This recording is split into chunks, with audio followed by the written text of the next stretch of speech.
Hi friends, welcome to Selvi Ruby channel. வாங்க இன்னைக்கு அருமையான சோயா பீன்ஸ் குழம்பும் காலிஃப்ளவரில் ட்ரை மசாலாவும் பண்ணலாம்.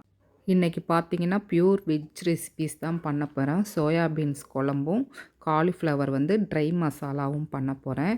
இந்த சோயா பீன்ஸ் ரொம்ப ஹெல்த்துக்கு ரொம்ப நல்லதுங்க. இந்த ரெசிபீஸ் எப்படி பண்ணுறதுன்னு பார்க்கலாம். அதுக்கு முன்னாடி செல்வி ரூபி சேனலை சப்ஸ்கிரைப் பண்ணாதவங்க ப்ளீஸ் சப்ஸ்கிரைப் பண்ணி வச்சுக்கோங்க. அப்போ தான் நான் போடுற வீடியோஸ் உடனுக்குடனே நோட்டிஃபிகேஷனில் வரும். எப்போதும் போல் காலிஃப்ளவர்ஸை நீட்டாக க்ளீன் பண்ணி எடுத்துக்கலாம். ஒரு 10 நிமிஷம் நல்ல மஞ்சளும் உப்பும் சேர்த்த தண்ணியில் ஒரு 10 நிமிஷம் வச்சிட்டோம்னா நீட்டாக க்ளீன் ஆயிரும். சாதத்துக்கு ரைஸ் வச்சுட்டேன். குக்கரில் 2 விசில் இல்லை 3 விசில் வரட்டும். சோயா பீன்ஸ் குழம்புக்கு குக்கர் வச்சு அதில் எண்ணெய் சேர்த்துக்கிட்டேன். எண்ணெய் நல்லா சூடானதும் கட் பண்ணி வச்சுருக்க வெங்காயம், கருவேப்பிலை, தக்காளி, நான் 2 தக்காளி சேர்த்துருக்கேங்க.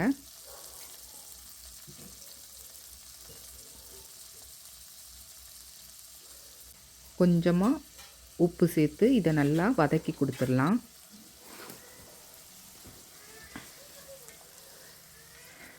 இது நல்லா எண்ணெய் பிரிஞ்சு வர வரைக்கும் வெங்காயம், தக்காளி நல்லா வதங்கி வரட்டும்.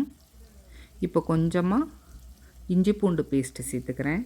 இந்த இஞ்சி பூண்டு பேஸ்ட்டு எல்லாம் சேர்த்து செய்யும்போது இந்த சோயா பீன்ஸ் குழம்பு அப்படியே நம்ம மட்டன் குழம்பு மாதிரியே இருக்குங்க.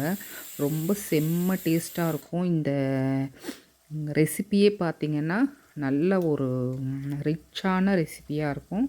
இந்த மாதிரி ஒரு நாள் நீங்கள் ட்ரை பண்ணி பாருங்கள். மஞ்சத்தூளும் குழம்புத்தூளும்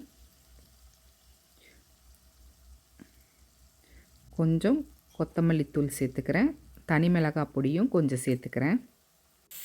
எல்லாத்தையும் நல்லா எண்ணெயில் வதக்கி கொடுத்துருங்க. இதில் உள்ள பச்சை ஸ்மெல் எல்லாம் போகட்டுங்க. இந்த சோயா பீன்ஸ் உங்கள் வீட்டு பக்கம் எங்கேயாச்சும் கடைகளில் கிடச்சிச்சின்னா கண்டிப்பாக வாங்கி ட்ரை பண்ணி பாருங்கள். இங்கே எங்களுக்கு அடிக்கடி கிடைக்கும். அது இதுக்கு எஸ்பெஷலி இந்த சீசனில் இந்த பட்டாணி, அப்புறம் இந்த சோயா பீன்ஸ், அப்புறம் பட்டர் பீன்ஸ் எல்லாம் இந்த சீசனில் எங்களுக்கு நிறைய கிடைக்கும். அதனால் அடிக்கடி இந்த மாதிரி ஐட்டம் நான் பண்ணுவேன். இப்போ பாருங்கள், இந்த மசாலாவிலேருந்து நல்லா எண்ணெய் இந்த மாதிரி பிரிஞ்சு வரணுங்க. நான் சேர்த்ததே கொஞ்சமாக தான் ஆயில் சேர்த்தேன். இருந்தாலும் எண்ணெய் பாருங்கள் நல்லா பிரிஞ்சு வந்திருக்கு. இந்த மாதிரி நல்லா வதங்கினதுக்கப்புறம் நம்ம உரித்து வச்சுருக்க சோயா பீன்ஸை சேர்த்துக்கலாம்.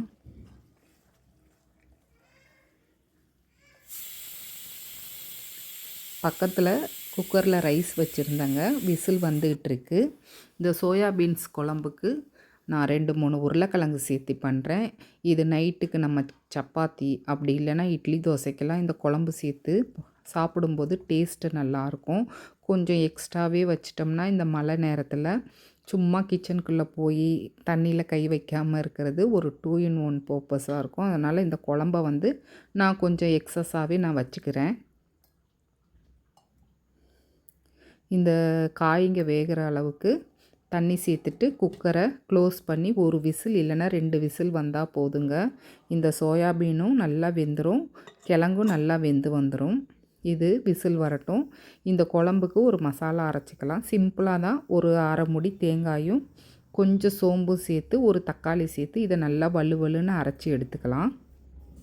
இப்போ பார்த்திங்கன்னா குக்கர் நல்லா விசில் வந்துருச்சுங்க. இப்போ காலிஃப்ளவர் ட்ரை மசாலா பண்ணிக்கலாம். இதுக்கு எப்போதும் போல் ஒரு கடாய் வச்சுருக்கேன். எண்ணெய் சேர்த்தி வெங்காயம், தக்காளி எல்லாமே நல்லா ஃப்ரை பண்ணி கொடுத்துர்லாங்க.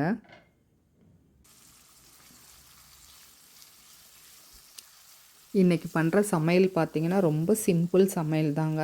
ஆனால் டேஸ்ட் வைஸும் நல்லாயிருக்கும், ஹெல்த்துக்கும் ரொம்ப நல்லது. சோயாபீனில் நிறைய ப்ரோட்டீன், உருளைக்கிழங்குல கார்போஹைட்ரேட், காலிஃப்ளவர்லேயும் நிறைய சத்து இருக்கிறதுனால உடம்புக்கும் நல்லது, கொஞ்சம் எனர்ஜெட்டிக்காகவும் இருக்கும். இந்த மழைக்கு கொஞ்சம் காரமாக, எப்படி சொல்கிறது, காரம் சாரமாக சாப்பிட்டா மாதிரி ஃபீல் இருக்கும். காலிஃப்ளவர் மசாலா எல்லாருக்கும் தெரிஞ்சது தான். எப்போதும் போல் வெங்காயம் தக்காளி எல்லாம் வதக்கி கொடுத்துட்டு மிளகாய் பொடியும் மஞ்சத்தூளும் சேர்த்து காலிஃப்ளவரை உள்ளே சேர்த்துக்கிட்டேன். உள்ளே சேர்த்து நல்லா மிக்ஸ் பண்ணி நான் தண்ணி எதுவும் சேர்க்கலைங்க. அப்படியே க்ளோஸ் பண்ணி குக் பண்ணி எடுத்துக்குவோம். காலிஃப்ளவர்லேருந்தே தண்ணி விட்டு வரும்.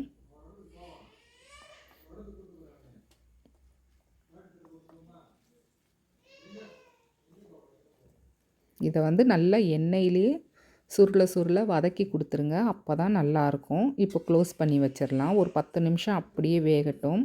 இப்போ பாருங்கள், சோயாபீன் உருளைக்கிழங்கு குழம்பு எப்படி நல்லா ரெடி ஆயிடுச்சுன்ட்டு. அப்படியே எண்ணெய் பாருங்கள் நல்லா மிதந்து நல்லா அந்த கோல்டன் கலரில் செம்மையாக வந்திருக்கு. சோயாபீனும் பாருங்கள் நல்லா வெந்துருச்சு. இது அப்படியே ஒரு 5 நிமிஷம் கொதிக்கட்டுங்க.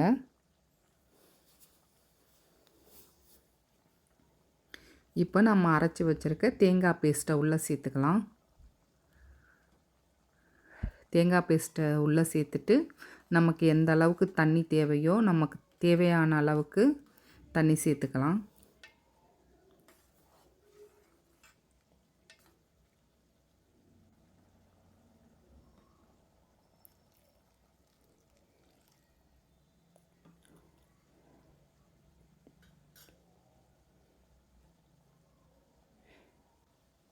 நமக்கு எவ்வளோ தண்ணி தேவையோ தண்ணி சேர்த்துட்டு இப்போயும் கொஞ்சம் கெட்டியாக தாங்க இருக்குது. நான் இன்னமும் தண்ணி சேர்த்துக்குவேன்.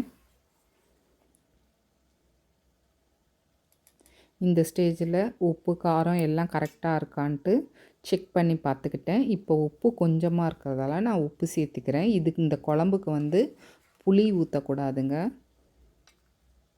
புளி தண்ணி வந்து இந்த குழம்புக்கு வந்து ஊற்றக்கூடாது.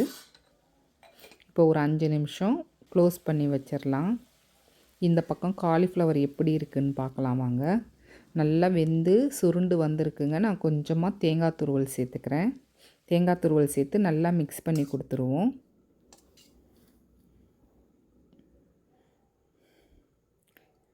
நீங்களும் இதே மாதிரி இந்த சோயாபீன் கிடச்சிச்சின்னா இந்த குழம்பு வந்து வச்சு சாப்பிட்டு பாருங்கள். ரொம்ப அட்டகாசமாக இருக்கும்.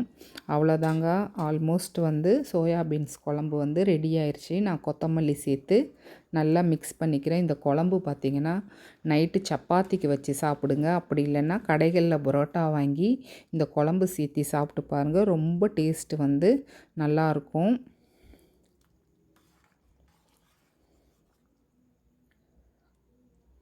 இட்லிக்கும் தோசைக்கும் கூட நல்லா இருக்குங்க.